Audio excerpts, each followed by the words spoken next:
Muy buenos días a todas y todos. Antes de comenzar, les informamos que este evento es transmitido a través de redes sociales, por lo que se les solicita poner en silencio sus celulares a fin de no interrumpir el desarrollo de la ponencia. Muchas gracias. Me complace darles la más cordial bienvenida a este foro en el marco de las actividades conmemorativas por el 50 aniversario del Instituto Nacional de Electricidad y Energías Limpias. Hoy presenciaremos el cuarto coloquio a cargo del doctor Arturo Rodas Grapain, director de Sistemas Eléctricos, con el título Compuestos orgánicos halogenados, aliados o enemigos. Sin más preámbulo, cedemos la palabra al doctor Arturo Rodas Grapain.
Bueno, buenos días a todos y a todas. Pensaron que iba a seguir la música, pero no. Les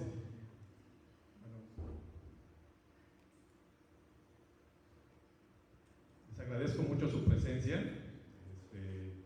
Pensé que iba a haber menos gente, sinceramente. Pero me honra mucho que estén aquí conmigo. Y más me siento honrado por la presencia de una invitada especial, que es mi hija, aquí en primera fila.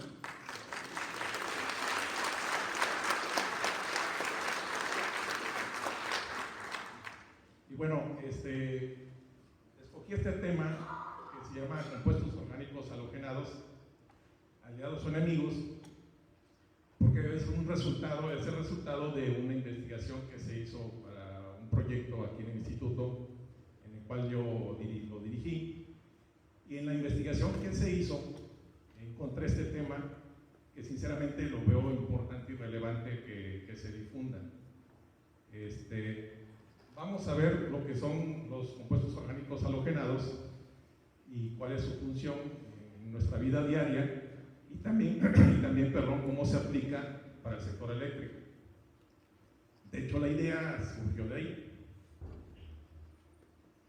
Bueno, antes que nada, quiero que veamos primero qué es un coloquio, porque bueno, asistimos al coloquio, estamos aquí sentados, pero realmente ¿sabe alguien qué es un coloquio? Creo que no, ¿verdad? Bueno, el coloquio es la conversación entre dos o más personas, o bien que es la reunión de un número reducido de personas, aquí veo muchísimos, pero bueno, se los agradezco, para debatir un tema en específico. Entonces, como tal, la verdad quisiera que esta presentación fuera dinámica, de manera que si tienen dudas, quieren comentar algo, tengan toda la confianza de hacerlo, por favor. De igual manera, yo sinceramente voy a estar también preguntándoles a ustedes para ver si se está comprendiendo el tema. No va a haber examen, pero sí van a hacerse preguntas.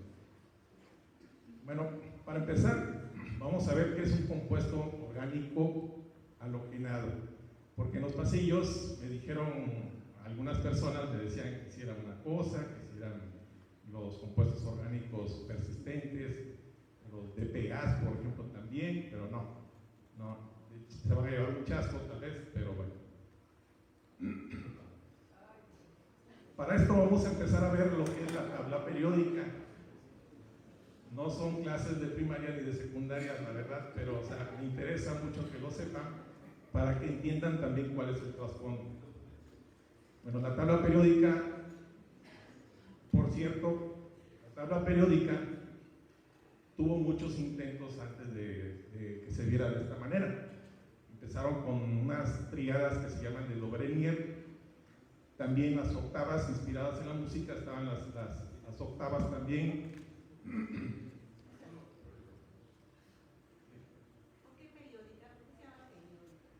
Porque son propiedades que van cambiando de acuerdo a tanto a lo que es la fila como en la columna. Entonces van cambiando, pero curiosamente cuando se cambian, vamos en el segundo periodo, por ejemplo, que es la fila 2, cuando empieza de nuevo, se repiten las propiedades, por eso es periódico.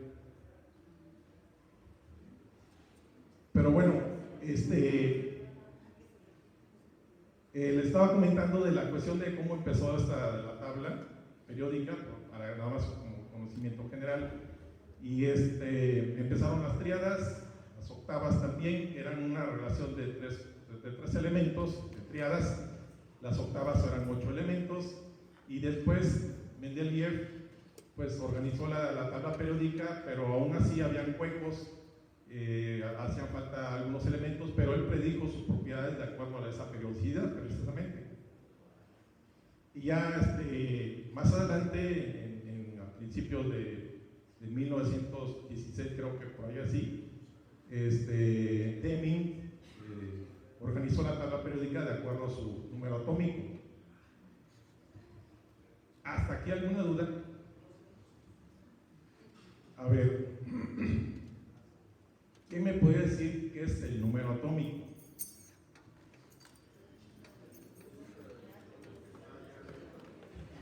El numerito que está aquí arriba. Este numerito. ¿Qué representa el número atómico? Porque así es como está ordenada la tabla periódica, por el número atómico de cada elemento. Entonces, ¿qué significa o qué representa el número atómico? ¿Sí? Es el número de electrones. ¿Alguien más? La valencia. ¿Alguien más?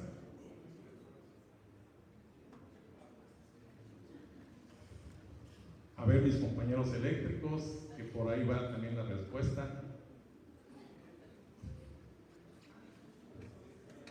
Bueno, el número atómico representa lo que son el número de protones y el número de neutrones dentro del núcleo. Para equilibrar esas cargas eléctricas, precisamente existen los electrones que circulan alrededor de ese núcleo. Entonces, lo que representa, ¿sí? Y entonces, ¿por qué no se repite el número atómico en dos? No, porque cada elemento tiene un cierto número de protones y neutrones, y entonces no se puede repetir, porque entonces estaríamos llegando al mismo elemento. Entonces, por ejemplo, vamos a tomar el átomo del elemento de carbono, tiene un número atómico de 6. Son 6 protones, 6 neutrones. Doctor, ¿Sí? ¿le puedo hacer una pregunta? Sí, claro. Los protones están en el núcleo, ¿Sí? varios protones. Sí. Y si las cargas eléctricas del mismo signo se repelen, ¿por qué el núcleo está estable? Bueno, ¿está estable en qué sentido? Estable, no explota. Son cargas del mismo signo, se repelen, están volando, ¿no? Bueno, está bien la pregunta. ¿Otra más? No, bueno, recordemos que el núcleo está conformado también por ciertas fuerzas, que es la fuerza más fuerte, hay fuerzas débiles, hay otras fuerzas más potentes. Hay una fuerza muy potente que une los protones en el núcleo, protones y neutrones. Entonces, eso es lo que hace que sea estable el núcleo. Y precisamente por eso no llega a colapsar en ese sentido. Esa es la respuesta. No me la saqué de la manga, doctor. Sí. Vale la pena también comentar que son como apellidos. Por ejemplo, que son como apellidos. Por ejemplo, el protio, deuterio y tritio, que son el hidrógeno, esos sí son individuos de la familia hidrógeno. Entonces el modelo que a mí me gusta dar para mí es como un apellido, hidrógeno, y los individuos reales son protio, deuterio y tritio. Y así muchos más, ¿no? Los isótopos. Exactamente, más bien son isótopos. El hidrógeno pues tiene isótopo, el que es el deuterio y el tritio, perdón. Pero bueno, sí. Bueno, desde el punto de vista eléctrico, el núcleo es positivo y los electrones giran alrededor del núcleo, equilibran esa energía, por eso los electrones no se salen de su órbita. También entonces, los electrones tienen carga negativa. Y dicen que, bueno, ya aprovechando, quiero darles el comercial de que la carga positiva no existe. Lo que existe es una deficiencia de electrones. Por eso le llaman carga positiva. Es como la luz y la oscuridad. ¿Sí? La oscuridad en realidad no existe. Es una deficiencia de luz. Muchas gracias. ¿Alguien más quiere participar? Bueno, son dos. Una en relación con las partículas nucleares. Estamos ahorita nada más pensando en que hay nada más tres. Una neutra, una positiva y una negativa. Hay otras subpartículas que contribuyen precisamente a la unión de las fuerzas fuertes, valga la redundancia. Por ejemplo, hasta algunos tienen un nombre parecido, ¿no? Los gluones, de glue, de pegamento, que te mantienen a los protones pegados. La parte que comentan por allá, eso es válido solo en la teoría de semiconductores como un modelo mental, pero realmente a nivel partículas sí hay partículas positivas, negativas y neutras. Y obviamente hay que ver con spins, con varias cosas. Pero la parte de que no hay carga positiva, más bien es un concepto que hemos de pensar solamente para semiconductores, ¿no? Los famosos huecos. Pero si lo vemos a nivel conductor, pues precisamente son los que te inhiben la velocidad de deriva de los electrones, bla, bla, bla. O sea, sí existen, pues. No es ausencia de carga negativa. Sí hay partículas cargadas positivamente. Si lo vemos a nivel de huecos, desde el punto de vista electrónico, la teoría de huecos, electrones, pues sí. Pero, bueno, esa es mi visión. Efectivamente, de hecho también se ven en la química del estado sólido también, ¿no? Los huecos que existen, pueden haber cargas positivas y que de hecho ahí se deriva también la cuestión de la teoría de ácidos de Lewis, que son compuestos que tienen carga positiva, ¿no? Por eso son atraídos por las cargas negativas. Pero bueno, efectivamente es correcta la aceptación. Bueno, estábamos en el carbono, que tiene el número atómico, el número atómico de 6, son 6 protones, 6 neutrones, y tiene 6 electrones precisamente. Entonces, si podemos ver cómo tiene 6 protones y 6 neutrones, eso suman 12. Y noten que la masa atómica del carbono pues es 12. Entonces, de ahí se debe este numerito que es la masa atómica. Es 12.01. Ahora, ¿por qué exactamente? No es 12 cerrados. ¿Por qué es el punto y fracción? O sea, ¿por qué se tienen estos? Exactamente. Es por la proporción que hay de isótopos en la naturaleza, o los que se encuentran, se hace un promedio de eso y de ahí viene la fracción que sigue después de la masa atómica. Bueno, aquí tenemos lo que son las filas que podemos ver del 1 al 7 y las columnas que vemos que son hasta los 18. ¿Alguien sabe qué representa lo que son las filas del 1 al 7?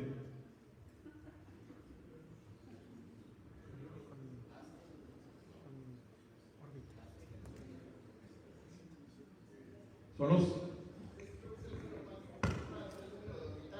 es el número de orbitales y representa, bueno, el número de orbitales representa el número cuántico principal, que es n, exactamente, correcto. Bueno, podemos ver entonces que aquí en las columnas está lo que son el boro, el carbono, nitrógeno, oxígeno, y en esta columna 17, que está con un color grisáceo, son los halógenos, que es el flúor, el cloro, el bromo, el yodo y el astato. Si combinamos el carbono con el hidrógeno, pues vamos a tener compuestos orgánicos. Normalmente esa es la química orgánica. Y entonces cuando los combinamos con un halógeno, son compuestos orgánicos halogenados. ¿Sí? Ahora vamos a ver un poco más a detalle.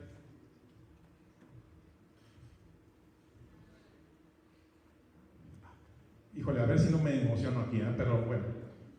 La tabla periódica normalmente está conformada por elementos que son del bloque S, se le llama bloque S, bloque P, todos que son en verde, el bloque D, que son los amarillos, y el bloque F, que son todos los azules.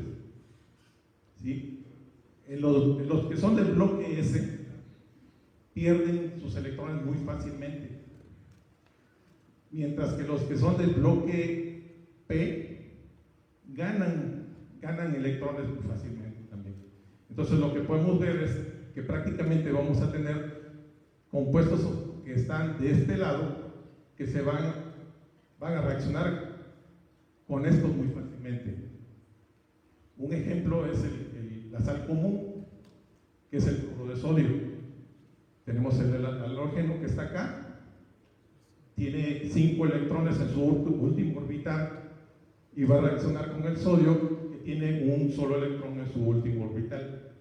Entonces el sodio pierde ese electrón, lo cede al cloro, y entonces el cloro queda cargado negativamente y el sodio queda con una carga positiva.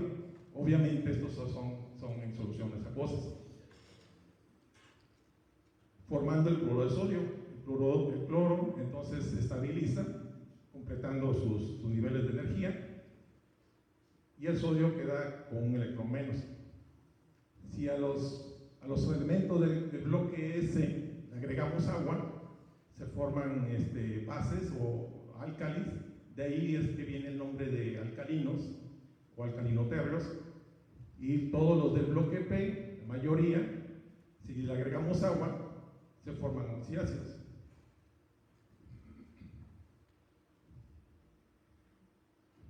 Bueno, para entender un poco de lo que viene un poco más adelante, vamos a ver aquí en esta, es la tabla periódica nuevamente, pero representada por los radios iónicos.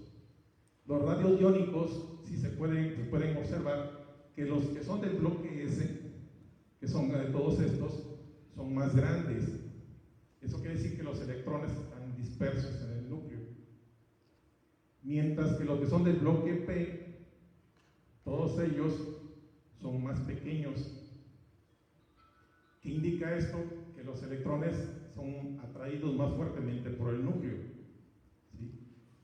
Cuando estos ya se combinan entre los del bloque P y los del bloque S, vamos a ver que los radios iónicos ahora son más grandes en lo que es el bloque P, porque agarran electrones, aumenta su densidad electrónica, y los del bloque S pierden sus electrones y entonces se reduce el tamaño, que son los circulitos más oscuros que se tienen aquí en la tabla. Entonces, noten aquí el carbono, por ejemplo, no tiene un número, porque el carbono puede ganar o ceder electrones. En química orgánica, por ejemplo, los compuestos clorados,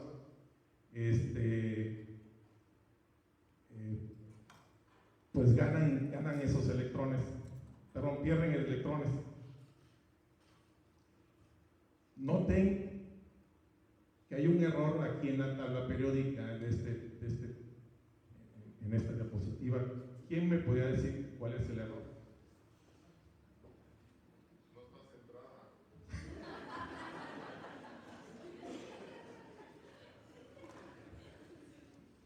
Bueno, el error es que aquí está en el centro, el hidrógeno, y ponen como ion lo que es este círculo, la esfera más oscura, y ponen el hidrógeno con carga positiva.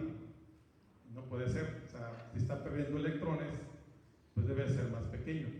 Entonces debería ser este circulito acá dentro del otro más grande.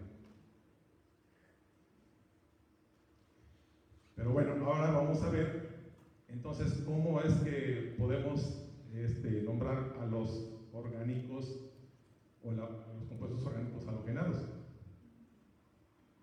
Vamos a tomar. No has comentado por qué se llaman halogenados los de la columna. Halogenados porque son los halógenos como familia. ¿Qué es un halógeno? Formador de sales.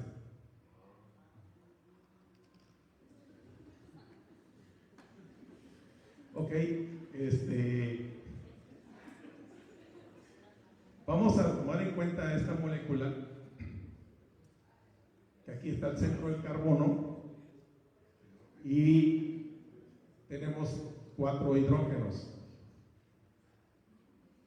El carbono está al centro, la molécula se llama metano, que es el gas natural, gas de pantano también se le conoce. Si nosotros quitamos un hidrógeno de esos y le agregamos un halógeno, lo que estamos viendo, se forma otro gas que se llama clorometano, y esta es su forma, nomás quitando un hidrógeno. Si quitamos 2, sería diclorometano, si quitamos 3, serían triclorometano, y así sucesivamente, ¿no? Si en lugar de cloro, pues lo sustituimos al bromo, sería igual. En este caso sería, quitamos un hidrógeno y agregamos un bromo, sería entonces el bromometano, y así sucesivamente. Si quitamos 2, dibromometano. Bueno, los compuestos orgánicos halogenados, rápidamente aquí existen dos grupos, en 2 familias, que son los que son naturales, que se producen por microorganismos, normalmente son las algas, y también los que son los sintéticos, que se clasifican a su vez por haluros de alquilo. El halógeno está representado por la X, los haluros de vinilo y los haluros de arilo. Igual, en todos los casos la X es el halógeno. Entonces, un haluro de vinilo, que es muy conocido, que ahorita vamos a ver, es el politetrafluoroetileno, o PTF. Ustedes podrían decir, bueno, ¿y esa cosa qué es? Bueno, si se dan cuenta, aquí tenemos 2 átomos de carbono, donde están unidos a su vez por átomos de flúor. ¿Sí? Los átomos de flúor, como recordamos, están en el bloque P, tienen carga negativa, por lo tanto, para balancear esas cargas, el carbono debe ser positivo. Esas cargas negativas producen una nube electrónica alrededor de la molécula, de manera que la hace como muy resistente a cualquier corrosión, al repelente al agua, por ejemplo. Entonces ya estarán pensando de qué estoy hablando.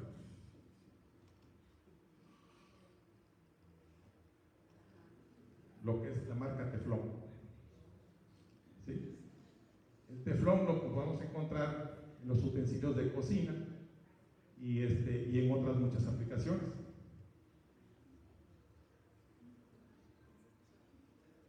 Para producir el teflón se usa un emulsionante que es el ácido perfluorotanoico, y que este ácido, en presencia de estos utensilios de cocina, produce un efecto daños a la salud, que lo convierte en un producto cancerígeno. Entonces, cuando se compran productos que son a base de teflón, tendría que decir libre de PFOA. Si no dice esa leyenda, quiere decir que probablemente tenga este compuesto orgánico que es cancerígeno. En Europa, por ejemplo, ya se descartó estos productos, y en Estados Unidos creo que también, pero América Latina no. Curiosamente, cuando hice yo la investigación del proyecto que les comenté al principio, en América Latina existen todavía todos estos tipos de productos, pero en Europa no. Y eso me llamó la atención, y eso es lo que yo, la verdad, sinceramente quería transmitir, y lo estoy haciendo. ¿Qué dicen algunas páginas? Sí, adelante.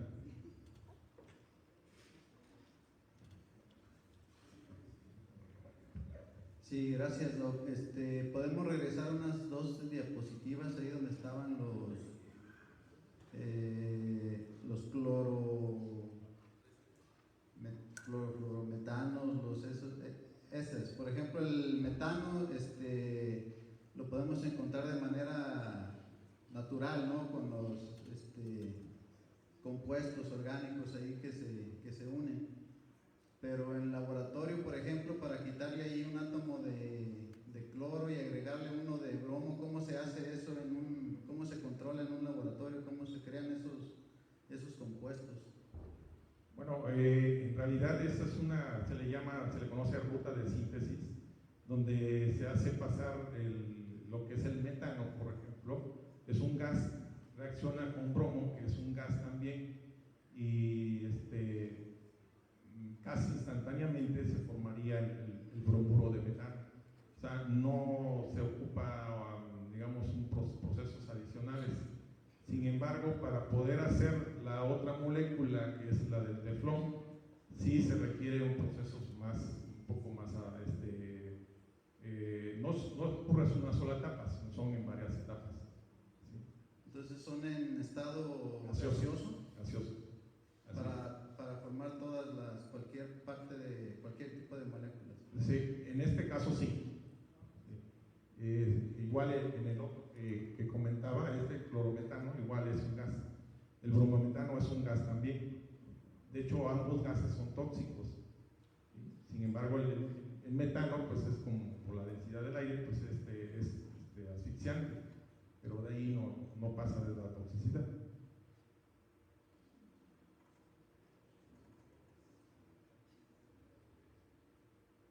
Por ejemplo, aparte de que es tóxico, es cancerígeno.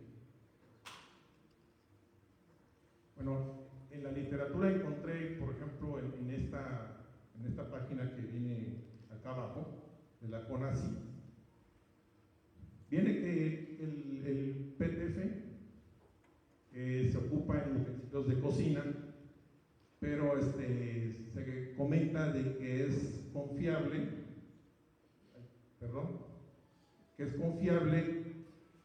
usarlo en la cocción de alimentos. Menciona que a partir de los 260 grados se forman gases tóxicos. A 260 grados menciona acá. La verdad, yo no me conformé con esto y me fui un poco más a lo que es la literatura científica y encontré esta información, que esto corresponde a la descomposición térmica del PTF, que es el teflón, donde acá es la fracción peso del teflón, cómo se va degradando con respecto a la temperatura del horno. Estas se le llaman las rampas o la rapidez de calentamiento. Y bueno, nos va a interesar la que son como una rayita, que es en presencia de aire. Podemos observar que, por ejemplo, a una tasa de calentamiento de 25 grados centígrados se descompone totalmente a 600 grados centígrados. Eso quiere decir que se alcanza la pirólisis en ese punto. Pero noten Bueno, aquí no se puede apreciar muy bien, pero en la página anterior que comenté, a partir de los 260 grados centígrados empieza la descomposición térmica, obviamente. Pero fíjense que en internet busqué lo que son las temperaturas de la flama, y para el gas propano, que es el que normalmente usamos en la cocina, se alcanzan temperaturas de 1980 grados centígrados, muy superior a la temperatura de descomposición térmica del PTF. Eso quiere decir que si nosotros dejamos una sartén, una estufa calentando sin nada, la descomposición térmica y la pirólisis se va a llevar a cabo, y precisamente por esa razón a veces las sartenes empiezan a tener como cositas negras, se le pegan, o ya no se despegan las cosas, ¿no? Se quedan pegadas más bien. En ese momento, pues, si se quiere seguir usando esos utensilios, hay que cambiarlos inmediatamente.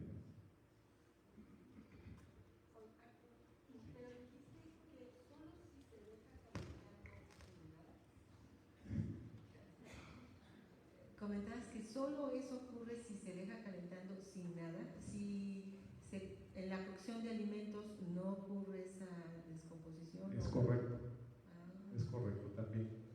Porque a veces, bueno, no significa que yo hago la comida, yo sí hago la comida a veces, pero bueno, cuando se sofríe, que decimos, ponemos aceite, ponemos por ejemplo la cebolla, y dejamos que se esté friendo ahí un poco, se alcanzan obviamente esas temperaturas, ¿no? De 1900, más de 1000 grados centígrados, y ya se está descomponiendo ahí. Entonces, todos esos compuestos que se forman, pues en la comida se van ocluyendo, podemos decir, se va absorbiendo en los alimentos, y eso lo ingerimos después.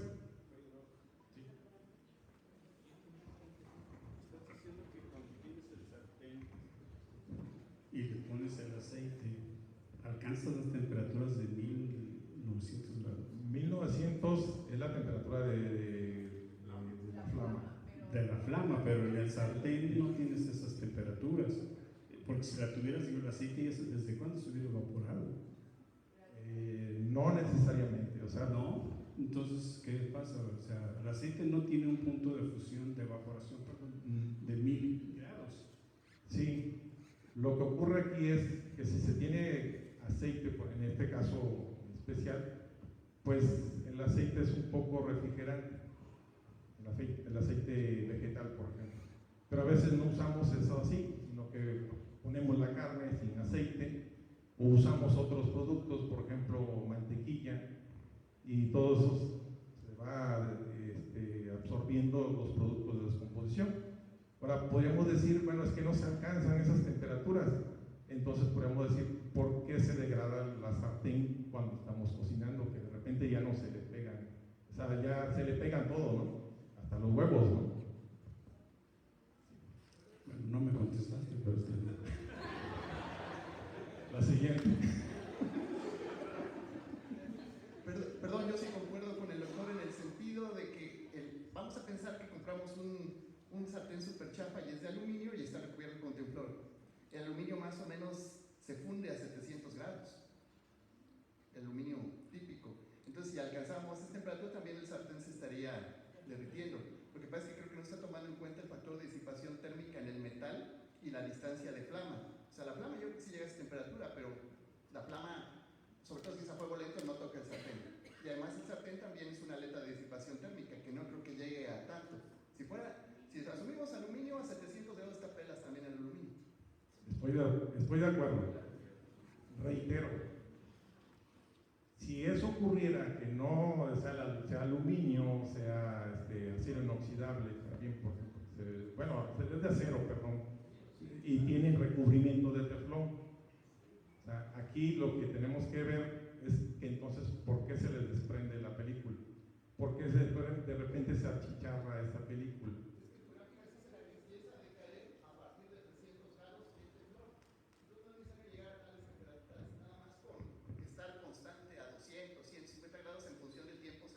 Exactamente.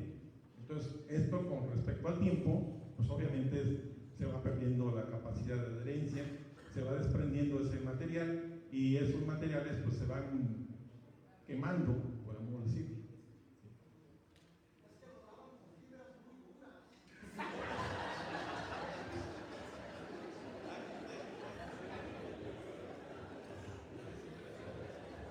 Además, o no usan las paletas de madera como debe de ser. Doc, una consulta ahí normalmente o se acostumbra a hacer el curado de todos los materiales usando aceite para que dure más el teflón o para que no se le despegue tan rápido. ¿Este proceso de curado sí funciona? ¿Sí hace la tarea de unir más el teflón si hubo por ahí algún desperfecto en la línea de producción, en la unión del teflón con el acero? ¿Sí funciona el proceso de curado, el hacer el aceite, quemarlo durante un cierto tiempo a fuego mediano, lavarlo otra vez y volverlo a hacer durante 2 o 3 veces? Miren, yo lo compararía con los utensilios de barro, por ejemplo. También el barro dicen que hay que curarlo, las ollas de barro que hay que curarlas, pero si las ollas de barro tienen una resina que tiene plomo, al curado que le pongas, como sea, se va uno a ingerir el plomo, ¿no? Entonces, la verdad no serviría de nada eso. Sí. Aquí me preguntan que entonces hay que cocinar solamente con unas ¿con qué? Al carbón o a la parrilla, pero no, dices que en Europa ya no se usa. No. ¿Qué se usa? Se usan utensilios de acero inoxidable, por ejemplo. Eso es lo para ya transitaron ellos. ¿Cerámica? Cerámica también, así es correcto. Bueno, aquí estoy poniendo lo que es la ficha de datos de seguridad. ¿Sí? El hierro fundido, exactamente, también es correcto. Hierro fundido también es otro utensilio.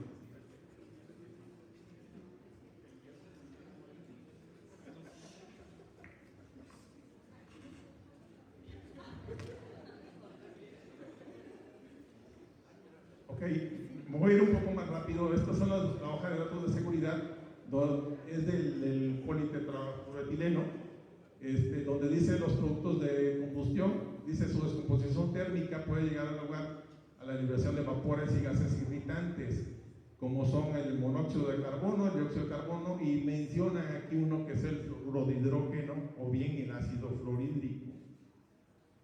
Para los que no saben o no están enterados, perdón, el ácido fluorhídrico es el ácido más fuerte que hay en química inorgánica.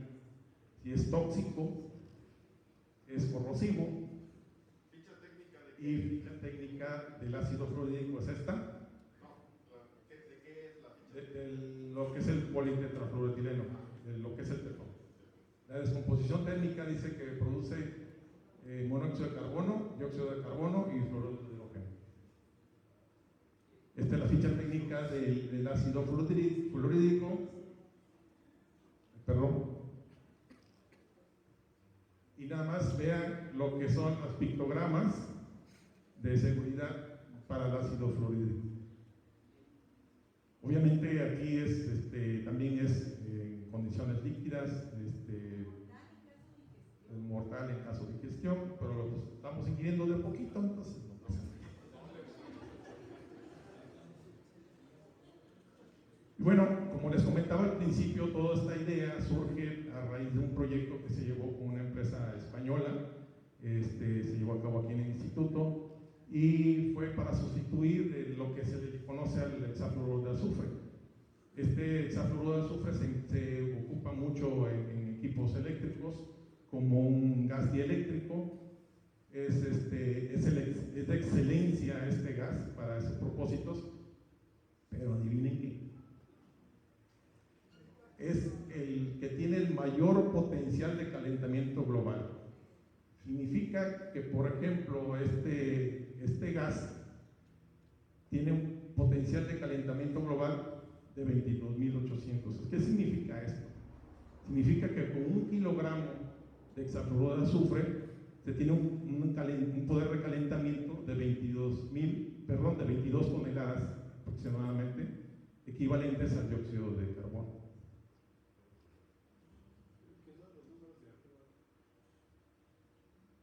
Los números de arriba son los años que corresponden a cómo va a ir de acuerdo al periodo de un cierto periodo de tiempo, que es, por ejemplo, 20 años, tiene un potencial de calentamiento global de 16.300, a 100 años sería 22.800 y a 500 años son 32.600. ¿Qué significa también esto? Que es un acumulamiento. O sea, si el gas es estable en la atmósfera, pues va a seguir teniendo ese potencial de calentamiento. Si es inestable, entonces va a ir disminuyendo, como ocurre, por ejemplo, en el caso del metano. El metano a los 20 años tiene un poder de calentamiento de 72 y después a los 500 llega hasta aproximadamente 8. ¿Pero qué nivel son esas veces de dióxido de carbono? No, ¿cuáles son? El potencial. El potencial de calentamiento significa, como les había comentado, que por cada kilogramo de gas que se está considerando, tiene un potencial de calentamiento equivalente al dióxido de carbono. Comparado, por eso aquí en la primera línea, en la primera fila, todos tienen 1, porque es el gas de referencia.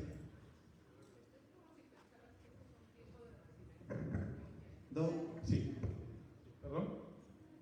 Sí, aquí en el instituto creo que usted mismo estaba llevando un proyecto de un estudio para sustituir el hexafluoruro de azufre por el eléctrico del aire. No sé cuáles fueron los resultados y bueno, la mayor parte de esto también tiene que ver con el tema económico de que los vendedores de ese material pues se quedarían sin sus ingresos o cualquier interés que tuvieran por ahí de negocios. Pero viendo aquí el potencial de calentamiento global y que el dieléctrico del aire podría ser el mismo trabajo del hexafluoruro de azufre, ¿en qué concluyó el proyecto? No sé si lo terminaron. Sí, se concluyó. Se propuso una mezcla de gases, son más inertes, no son organoclorados, pero de hecho, para allá voy. Pero bueno, me voy a adelantar un poco. Se propuso una mezcla de gases más amigables para el medio ambiente, pero aquí el proyecto fue para media tensión. Entonces, este gas se ocupa para media o alta tensión. Entonces, lo que falta precisamente es ver para la opción de alta tensión. Precisamente ayer en una reunión que tuvimos con CFE Transmisión, están interesados en que el instituto lleve a cabo proyectos de investigación para ver un sustituto para este gas. En Europa se está eliminando y Estados Unidos también. Entonces, pues se van a quedar sin trabajo, como bien dicen los productores de pero pues yo creo que conviene más a estar contaminando el planeta.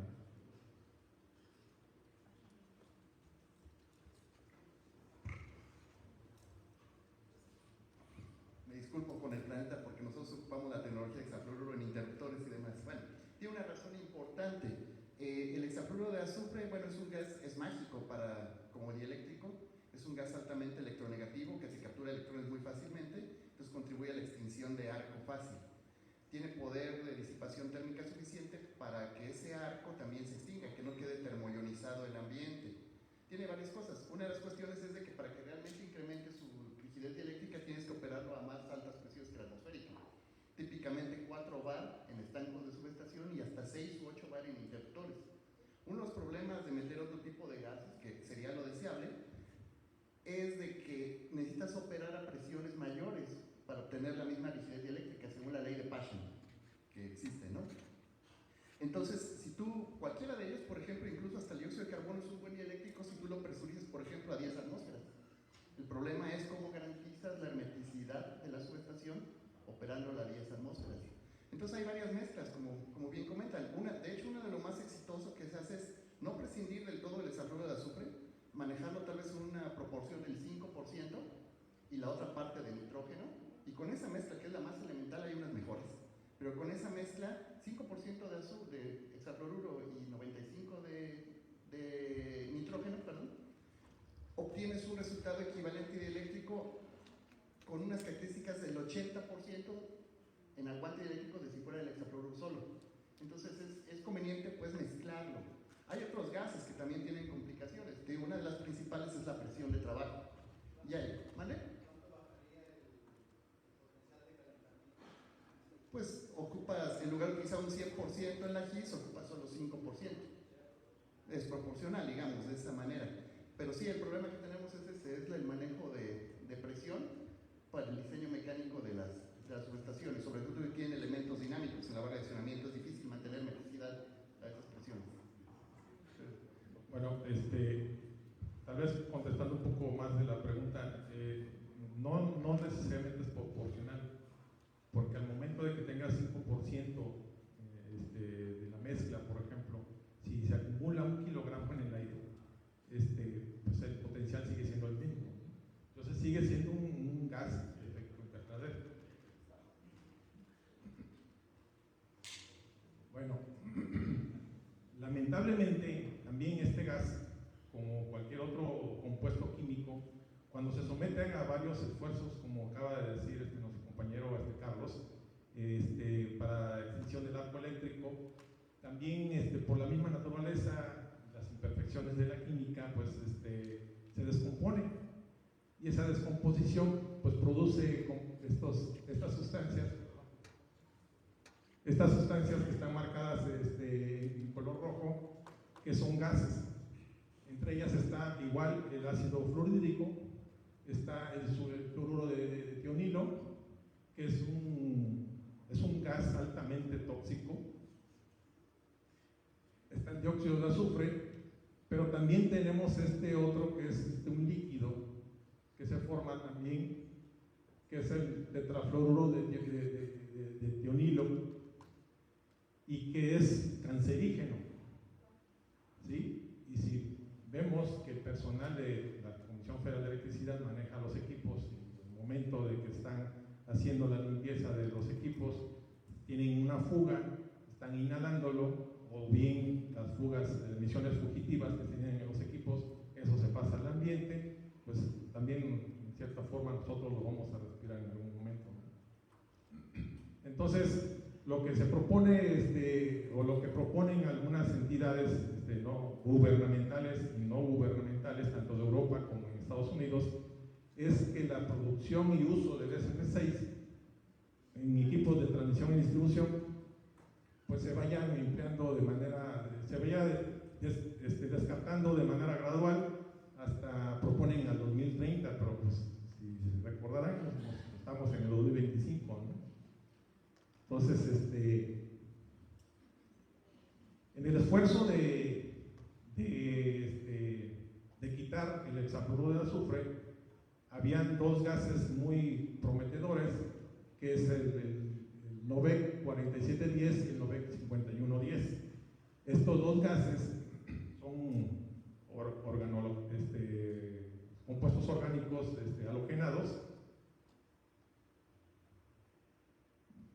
y en la gráfica que viene en la parte derecha podemos ver el comportamiento del desempeño de estos dos gases, que, como bien dice por ejemplo Carlos, se usan en mezclas que son del 10% a 5%, o sea, son mezclas que no se ocupa mucha cantidad relativamente hablando.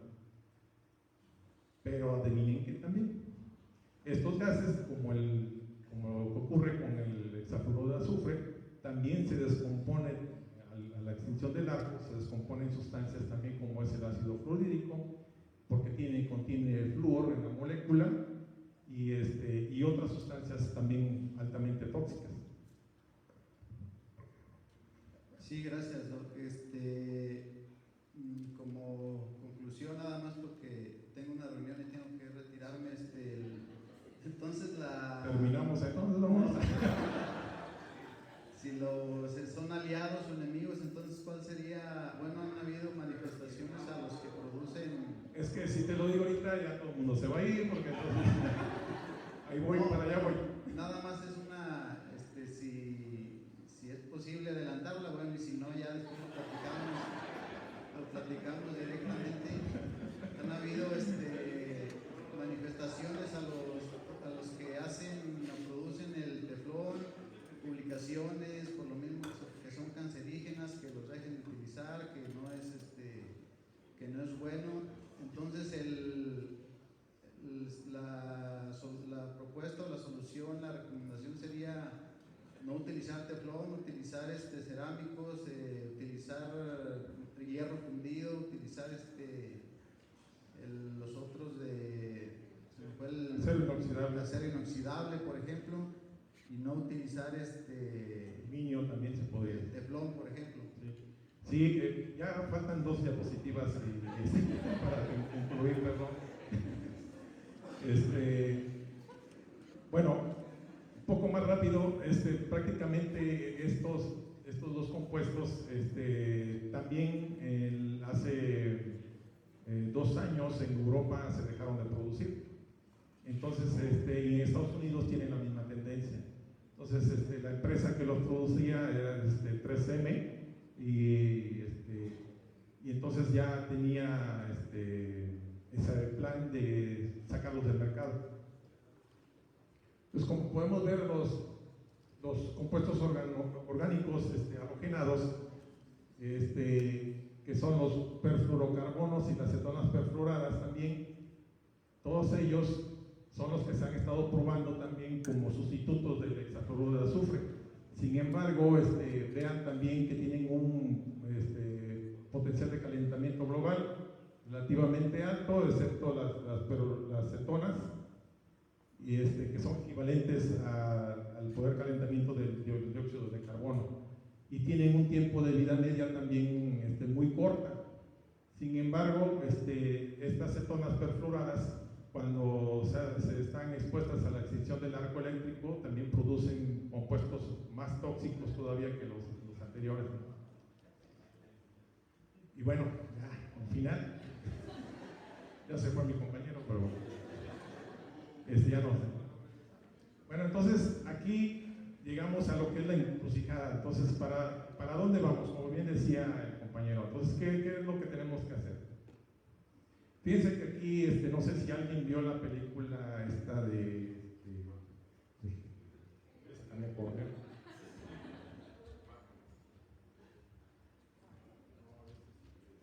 Megan. La película de Megan. No sé si la vieron, alguien la haya visto. Bueno, la película de Megan, en pocas palabras, bueno, si no la han visto no lo voy a decir al final, pero bueno, es de que se desarrolla un androide y que al momento de que ven las capacidades de este androide, pues los que lo producen o el representante de la empresa dice, pues esto es una maravilla y lo sacamos al mercado aquí, y resulta que después el androide hace cosas muy malas, ¿no?, para la familia, la autora y bueno, no les digo al final, para que la vean, ya está la Megan 2. Pero bueno, los spoilers. Pero es algo similar a estos casos, ¿no? Se tiene el producto y la empresa dice, pues esto es una maravilla, el hexafluoruro de azufre es una maravilla, es el dieléctrico ideal, pero resulta que no hay investigación de por medio, no hay un tratamiento de los residuos, de qué es lo que va a ocurrir cuando está sometido a ciertas condiciones ya en operación. Y entonces ya tiempo después se dan cuenta que se producen compuestos mucho más tóxicos y venenosos que el que se está poniendo. Entonces los compuestos orgánicos halogenados ahí están, son una herramienta como cualquier otra, una sustancia con ciertas bondades, pero nosotros los humanos, pues entonces nos toca decidir de qué forma cómo los vamos a ocupar, como por ejemplo en el teflón, y bueno, y tomar nuestras propias precauciones y decisiones. Entonces, la decisión está en uno mismo. Justo era lo que te iba a preguntar. Bueno, cuando la revolución industrial y empezaron a surgir una serie de inventos, pues estábamos en otra época, ¿no? Pero ahorita, ¿cómo se justifica que lancen así inventos o productos sin hacer un análisis previo del impacto a la salud y al medio ambiente? ¿Quién debería estar imponiendo que se hagan esos análisis? En respuesta a esto, precisamente yo tenía aquí mi acordeón. La revolución industrial, por ejemplo, como bien dice la maestra Susana, empezó a ver las bondades de la combustión de los combustibles fósiles. Y todo el mundo pues estamos maravillados, hasta el día de hoy seguimos ocupando el automóvil. Sin embargo, desde que se inició la revolución industrial, que fue en el año de 1800 y fracción, seguimos emitiendo dióxido de carbono y no lo dejamos. Entonces, como bien dice la maestra Susana, pues ¿quién decide qué no usar y qué usar? Somos nosotros mismos. Entonces, parte del consumismo también, que depende de nosotros si lo adquirimos o no, depende de cada quien. Bueno, y prácticamente con esto termino. Les agradezco nuevamente otra vez la tabla periódica, su presencia. Y hay una película que se llama Dark Waters, o Aguas Oscuras, creo que está en Netflix, que trata el caso precisamente de los compuestos halogénados, y específicamente es el caso del teflón, la batalla de un abogado, como bien dice la maestra Susana, de tratar de ayudar a un campesino, pues se le están muriendo sus vacas. Entonces, les la recomiendo que la vean, y con esto concluyo. Muchas gracias.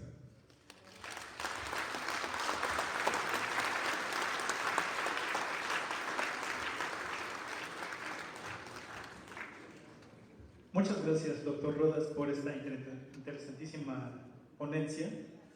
En este momento vamos a abrir una ronda de preguntas, por si hubiera más preguntas que quieran hacerle al doctor.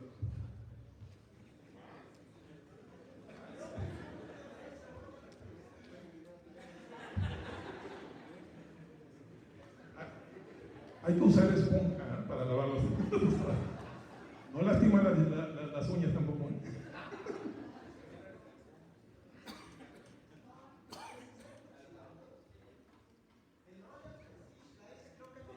Teflón, pues, o si trae, no esa.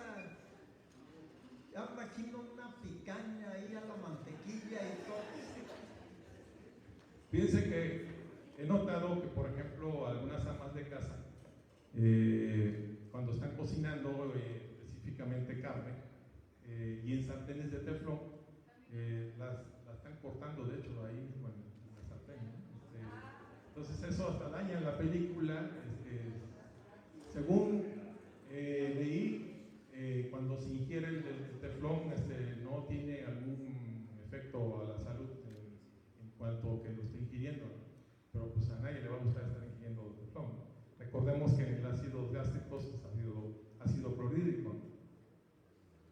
Bueno. ¿Alguien más?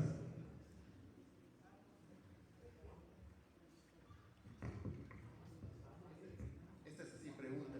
Al final de cuentas, cuando degradamos el teflón, que es un polímero, se rompe la cadena. Entonces podemos hablar de eso, una analogía con la pérdida de grado de polimerización que tenemos con el papel.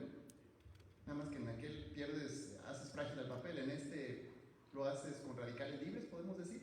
Es correcto. Sí, de hecho, bueno, el teflón, no sé si lo comenté, pero si al teflón le quitamos los los átomos de flúor, le ponemos hidrógeno, tenemos el polietileno, que son las bolsas de plástico que usamos normalmente para la basura o para el súper, ¿no?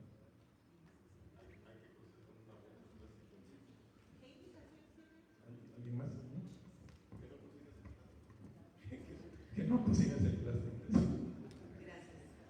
Pero ¿qué implicaciones tiene eso que acabas de decir? No, nada más es la analogía de la sustancia. Pero no son peligrosas las bolsas de plástico. Pero, por ejemplo, acostumbramos también a calentar en recipientes, calentar en hornos de microondas, calentar en recipientes de plástico, ¿no? Y no son adecuados. O sea, si uno calienta en recipientes de plástico, se produce, creo que va por ahí la pregunta de Alfredo, no me espero. ¿En tu cocina tienes sartenes de teflón? No. Gracias. Ya los tiré.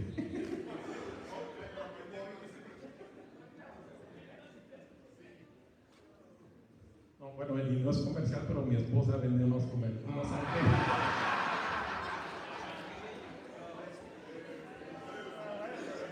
Es la siguiente presentación.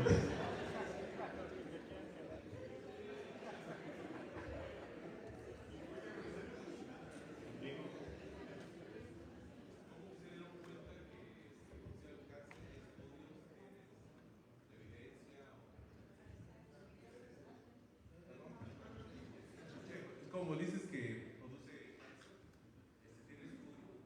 tiene estudio. El ácido, el PFOA que se llama, sí hay estudios, hay mucha literatura al respecto, de hecho, pueden poner daños a la salud del PFOA y les va a aparecer toda la información que es cancerígeno.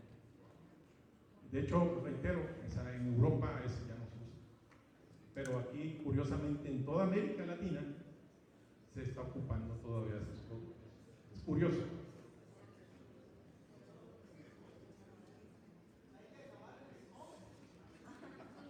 Exactamente, yo creo que por ahí va. Hay que acabar el stock. Perdón, me quedo también la inquietud de los utensilios de plástico. Más o menos la frecuencia del micro anda en 2.5, si no me recuerdo, gigahertz, que interactúan con la molécula de agua, que es lo que se vibra y calienta el alimento. De hecho, por eso lo deja secos y correosos, ¿no? Porque vaporiza, es súper chato. Pero el plástico, ¿qué plásticos tendrían una, vamos a decir, no sé, longitud de onda, vamos a decir, entre moléculas, que quepa la longitud de onda de esa frecuencia para que tuvieran una degradación? No, más bien es la constitución química del plástico que hace que cuando se calienta en microondas no se descomponga térmicamente. Entonces, lo que dicen los libres de BPA, esos son compuestos orgánicos aromáticos, que precisamente todo el mundo debe saber, pues, unos de ellos son el benceno. El benceno es cancerígeno. Entonces, estos BPA son fusiones de anillos de benceno. Entonces, produce precisamente cáncer. Entonces, pero lo que voy, no es propiamente la frecuencia del horno de microondas el que afecta al plástico, sino que tus alimentos calientes son los que llegan a temperaturas que... Es correcto. Okay. Bueno, recordemos que los alimentos se calientan ahí, precisamente se mantienen calientes ahí mismo y calientan el plástico.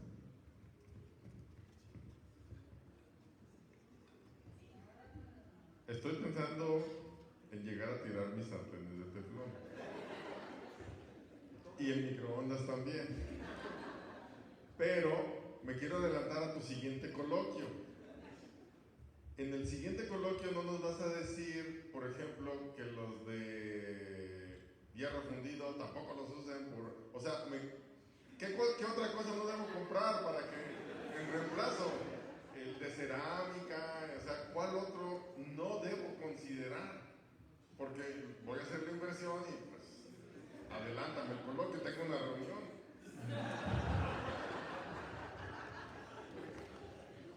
En pocas palabras, te paso el catálogo de mi esposa de y vemos después. Sí, es hierro fundido, aluminio, por ejemplo, acero inoxidable, todos esos tipos de utensilios se pueden ocupar para cocinar y que sea, digamos, de manera segura.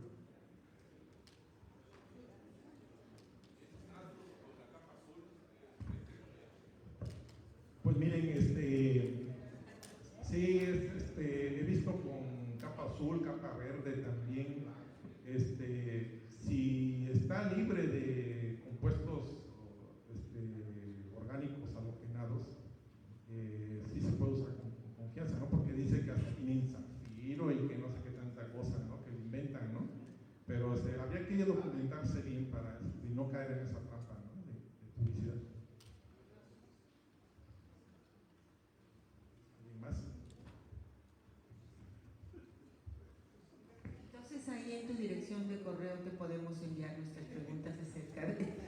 qué comprar y qué no comprar. Claro que sí.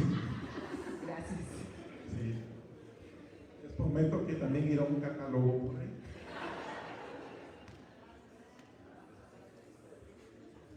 Bueno, si no hay otras preguntas, les agradezco nuevamente. Pasen un excelente día. Gracias. Muchas gracias, doctor, por su ponencia. No nos queda más que agradecerles también a ustedes por su asistencia. Les invitamos a seguir participando en los siguientes eventos del INEF. Que tengan un excelente día.